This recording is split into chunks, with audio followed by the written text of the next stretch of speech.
The New Zealand Public Health and Disability Amendment Bill number 2 is set down for committee stage forthwith. I declare the House in committee for consideration of the New Zealand Public Health and Disability Amendment Bill number 2. Mr. Chairman. Mr. Speaker.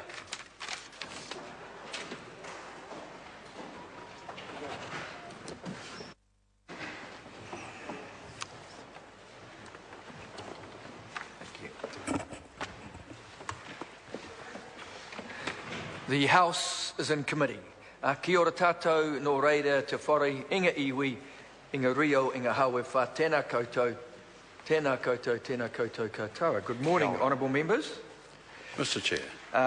Let me just read out what it's in committee on, Dr. Hutchison. The House is in committee on the New Zealand Public Health and Disability Amendment Bill number 2, and the question before the House is that Clause 1 stand part.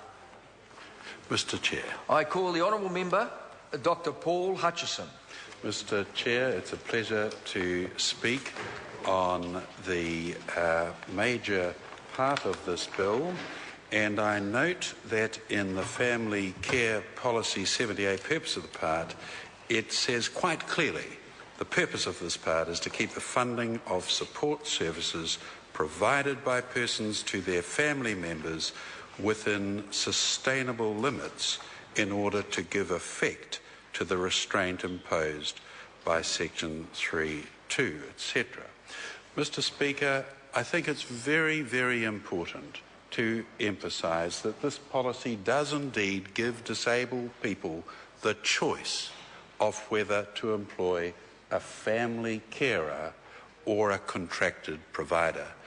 And as I pointed out in the second reading of this bill, the packages to carers who used to be held in institutions are really very realistic.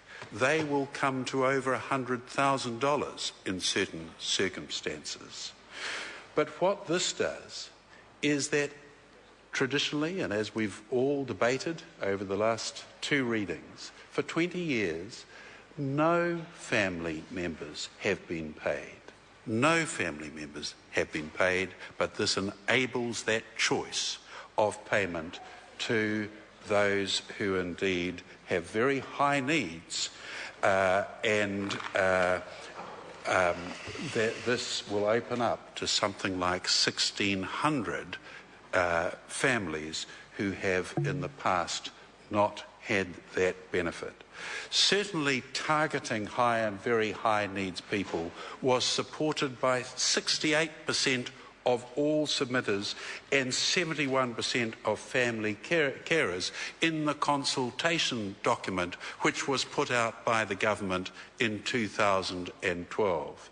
And I believe there was something like over 600 replies to that. There were 273 submitters and there were 12 discussions around the traps in New Zealand. Mr. Speaker, again it's important to point out that changing the policy to pay all groups of a family carers rather than high and very high needs would result in spiralling and unmanageable costs of as much as $175 million a year. And we do, of course, have that difficulty. Where are the grey zones? But when we hear the rhetoric of both Labour and the Greens who would print money, Labour who have refused to pay anything at all, even though they've known this since 2001 was an issue, is indeed of great concern. Mr. Speaker, Mr. Chairman, this policy adds to the extra $100 million the government is spending on disability support services over the next 4 years, and the total investment in disability now reaches something like $1.1 billion. Mr. Speaker, this is a realistic, compassionate, fair solution to an issue that has gone on for a long period of time. And as one of the disability spokespersons said this morning, the sector will be very relieved that at last a solution has been made by the national government.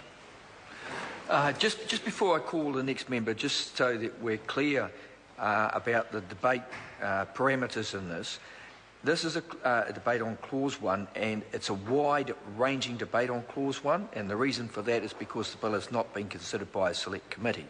However, when we come to Clauses 2, 3 and 4, members, these will be narrow debates, and I would refer members who are going to speak to Speaker's Ruling 114/7. For all of those who are going to be speaking, please have a look at Speaker's Ruling 114/7. So it's a wide-ranging debate.